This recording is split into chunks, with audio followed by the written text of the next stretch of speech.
Hello, on se retrouve aujourd'hui dans une nouvelle vidéo. Ça fait un petit moment que j'ai rien fait parce que j'avais pas spécialement envie, puis j'avais pas spécialement envie non plus de participer à toute cette propagation de nouveaux contenus qui étaient mis en place avec le confinement. Parce que je sais pas vous, mais moi je me suis un peu sentie crouler sur toutes les formes de contenu qui nous ont été accessibles comme ça du jour au lendemain, et alors que j'avais déjà une pile de choses à regarder qui était déjà assez conséquente, donc j'avais pas forcément envie qu'on en rajoute et tout. J'avais envie de revenir avec un sujet dont j'ai pas l'habitude, et un sujet qui concerne pas tout ce que j'ai pu faire pour l'instant sur ma chaîne. C'est vrai que je parlais quand même plutôt des études, et en particulier de l'architecture, mais des études en général et des choses, on va dire, dans un point de vue culturel. Mais là, aujourd'hui, je reviens pour vous parler de contraception. Plusieurs choses que j'ai entendues ces derniers temps qui m'ont mis un peu hors de moi et qui m'ont donné envie de partager avec vous. Dans un premier temps, je tiens à préciser que cette vidéo n'aura aucune vision et portée éducative, et que si vous n'êtes pas assez renseigné et assez au clair avec toutes ces notions, avec certaines notions, je vous invite déjà à aller voir du contenu qui va vous expliquer, va vous permettre peut-être de comprendre les choses d'un point de vue plus pratique. Que ça soit mon expérience personnelle ou celle de mes proches, je demandais sur Instagram s'il y avait des gens qui acceptaient de témoigner sur la contraception et sur leur vision des choses.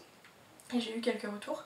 C'est quelque chose que j'ai envie de faire là dans ces prochains temps, de vous poser des questions, de vous demander des témoignages sur des sujets variés, et d'avoir vos retours et d'avoir des discussions hyper intéressantes. Donc n'hésitez pas à me suivre sur Instagram et partager et participer avec moi, ça me ferait très plaisir, et j'aimerais bien instaurer cette notion de dialogue et de vraiment d'enrichissement. La vidéo a vraiment pour but de juste créer un espace de discussion vraiment totalement neutre. J'ai pas de solution, j'ai pas de réponse particulière, et j'ai encore moins de jugement à émettre sur aucune situation. J'aimerais bien pouvoir en discuter avec vous dans les commentaires ou en discuter en message privé, ça me ferait très plaisir. En ayant demandé des témoignages, donc déjà j'avais bien précisé que je voulais à la fois des témoignages de personnes, de femmes et d'hommes.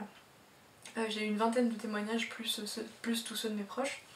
Et dans tout ça, j'ai eu environ 3-4 témoignages de personnes masculines. Enfin, notamment sur Instagram, je suis suivie par des majorités de femmes, donc ça m'étonne pas. Et puis en plus, ce qui en ressort des témoignages, qui en ressort de mon expérience personnelle et de l'expérience de mes proches, c'est quand même que ce sujet-là, il est principalement porté par les femmes, malheureusement. Donc pour en venir aux faits, j'ai trouvé 5 thèmes qui sont le plus revenus. Donc le premier thème, ça serait les problèmes hormonaux, les problèmes de santé liés à la prise de contraception, notamment la prise de contraception hormonale pour les femmes. Quand même, quand on parle d'hormones, de choses qui potentiellement pourraient avoir un impact sur votre corps, sur votre métabolisme et sur votre sur votre santé mentale aussi. Mais par contre, je tiens quand même à nuancer que j'ai eu à la fois des retours positifs et des retours négatifs. Le deuxième thème, ça serait vraiment la charge mentale autour de cette prise, que ça soit à la fois masculine et féminine. De la pensée qu'il faut mener pour pouvoir mener à bien une contraception de qualité qui n'est pas à risque. Au niveau de la prise de l'achat, de la prise de rendez-vous chez le médecin, de la prise quotidienne pour la pilule par exemple, et aussi la charge mentale autour de l'éducation, que ça soit l'éducation qu'on est entre guillemets obligé de faire, soit avec ses proches, soit avec ses partenaires, notamment ses partenaires masculins. Aussi tout le stress que ça engendre, la peur des oublis, la peur du doute. Le troisième thème, ça serait la responsabilité, la culpabilité, notamment par rapport à soi-même, le manque d'implication et les reproches qu'il peut y avoir au sein d'un couple, avec son partenaire. Donc dans un premier temps, j'ai quand même l'impression qu'il y a une double responsabilité, il y a une double culpabilité, donc celle de l'oubli. On n'a pas le droit de se plaindre en fait, c'est quelque chose, c'est comme ça, il faut que quelqu'un prenne la charge, et après, une fois que la personne a pris cette charge, il n'y a pas question de revenir dessus, et la charge est principalement portée par une personne, souvent la femme, très souvent la femme.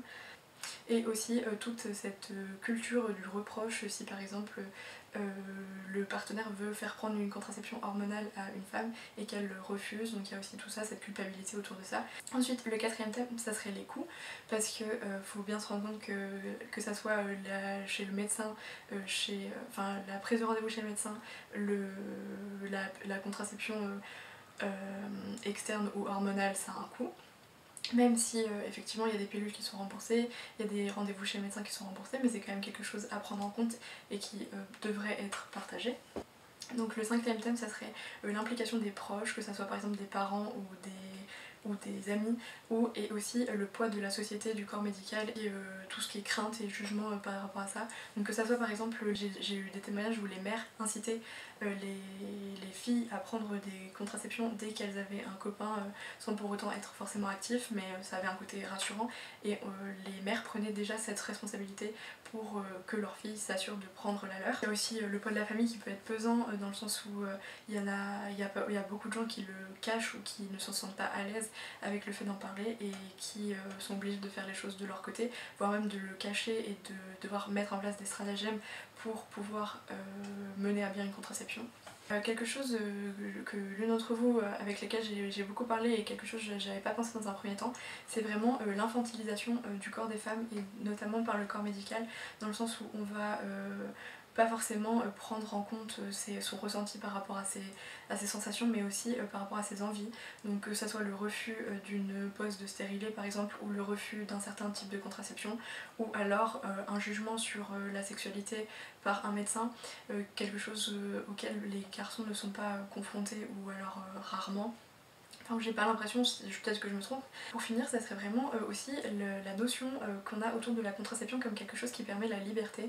Donc la liberté, une liberté sexuelle, une liberté de ne pas concevoir un enfant, mais aussi une liberté de pouvoir s'émanciper de toute contrainte, et c'est quelque chose qui peut être critiqué implicitement par le corps médical, dans le sens où il va avoir l'impression de vous délivrer un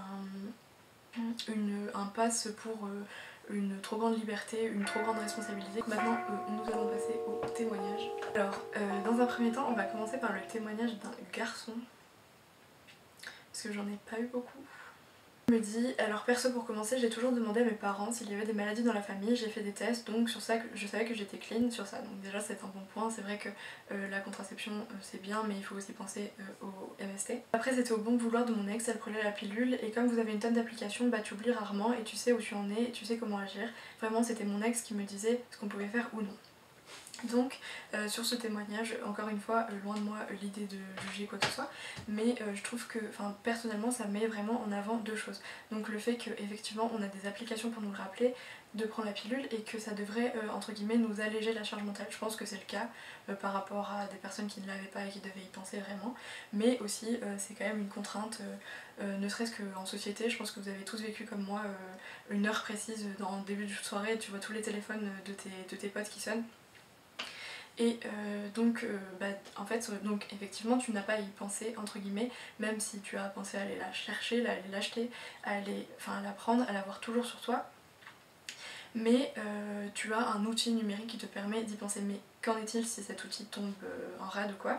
Et aussi, c'est pas parce qu'on te le rappelle que le fait de devoir la prendre n'est pas une charge en soi. Donc effectivement tu l'oublies moins facilement, mais c'est quand même une charge. Enfin pour moi en tout cas c'était quand même une charge de devoir y penser, de devoir la prendre comme ça à heure régulière tous les jours. Et ensuite le deuxième point que ce témoignage met en lumière, je trouve, c'est le manque de responsabilité des garçons sur ce sujet, dans le sens où ils ont l'impression que ça nous concerne, vu que c'est nous qui prenons la responsabilité dans la majorité des cas, et donc ils se dédouanent un peu de cette responsabilité, de cette implication, et ils ne se sentent pas obligés d'y participer. Pour revenir sur un autre témoignage, une personne me disait qu'elle voulait que son copain lui rappelle. En fait elle aurait bien aimé qu'il participe comme ça, en lui rappelant, chaque jour de la prendre, pour pas avoir à faire appel à une application extérieure. Mais il y avait deux choses qui se contredisaient. Donc déjà la première chose, il n'avait pas spécialement envie et il trouvait ça lourd, et il trouvait qu'il y avait des outils justement, il n'avait pas envie de participer à ça. Et la deuxième chose c'est aussi, est-ce qu'elle aurait pu lui faire confiance, est-ce qu'il aurait été entre guillemets assez impliqué pour que ça soit vraiment quotidien et régulier, notamment pour les reprises quand il y a la période d'arrêt et tout ça. Une amie où son copain en fait lui rappelle, par exemple quand ils sont ensemble, c'est lui qui met le rappel et plus elle. Donc là je trouve ça bien quand même de montrer que la responsabilité est parfois partagée, c'est pas catégorique non plus.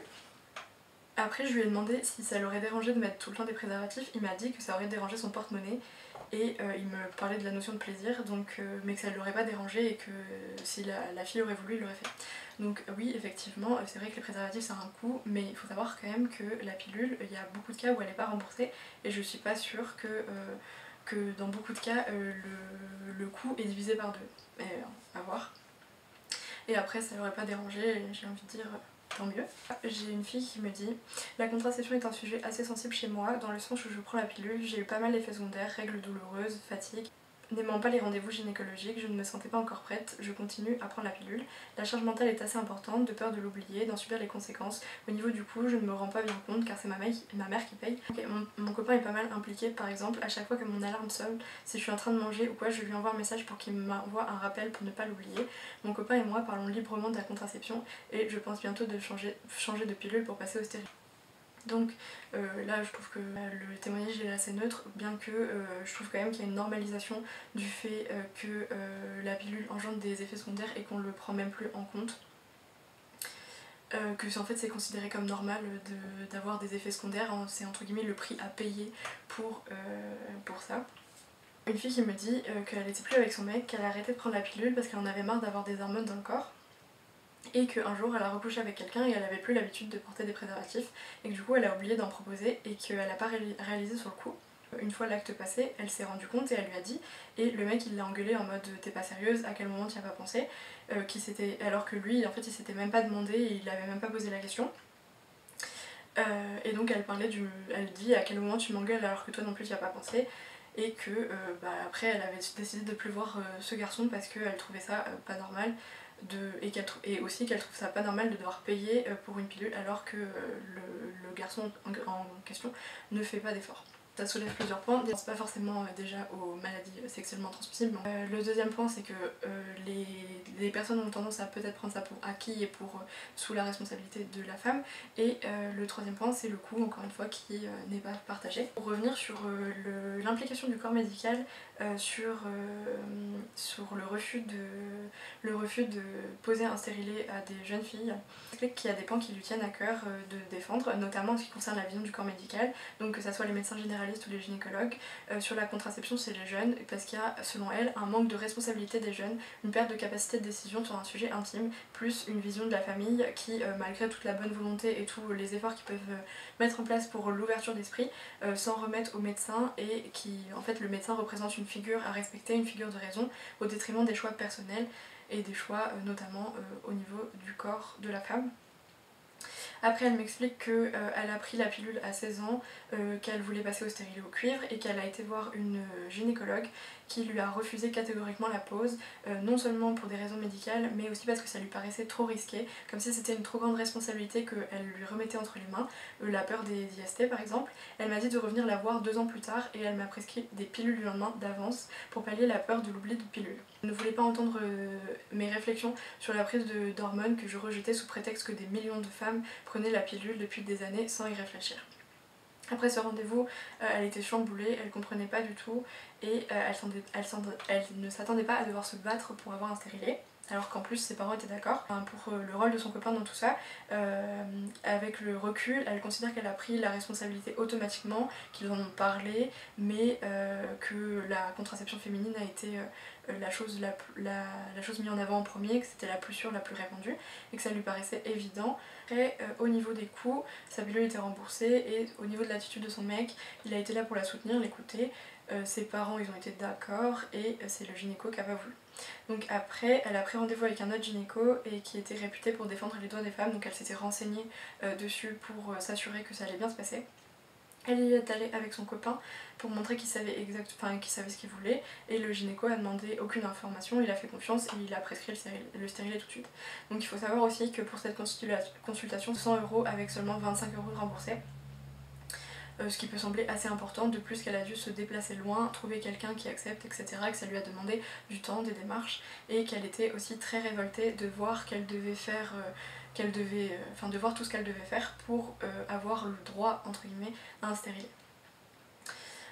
Comme si c'était un truc exceptionnel et que les hommes ne prennent pas de contraception pour la majorité des cas. Les médecins ne leur font pas de commentaires donc sur leur sexualité, comme elle a pu avoir avec la première gynéco. Elle m'a dit non, vous comprenez, je ne peux pas savoir ce que vous allez faire avec un stérilet, ça représente une trop grande liberté, sachant que ça ne protège pas non plus des maladies plus que la pilule. Comme si le fait de devoir prendre une pilule chaque jour nous rappelait sans cesse qu'il ne faut pas faire n'importe quoi avec n'importe qui et que le stérilet allait nous libérer de cette morale au risque de faire des bêtises. Évidemment je dis ça avec humour mais sans rire, je ne comprends pas ce genre de raisonnement. En bref, il reste des progrès à faire sur les mentalités dans la société en général, même chez les femmes, pour rendre les jeunes femmes libres de leur sexualité parce que les hommes sont quand même plus tranquilles il me semble. Évidemment je ne veux pas dire qu'il faut prendre ça à la légère parce que pas du tout, mais quand on est un peu sensé et qu'on peut prendre une décision réfléchie et en pleine conscience, avec en plus des arguments incontestables, on devrait pouvoir choisir. Donc voilà, tout est dit, je pense.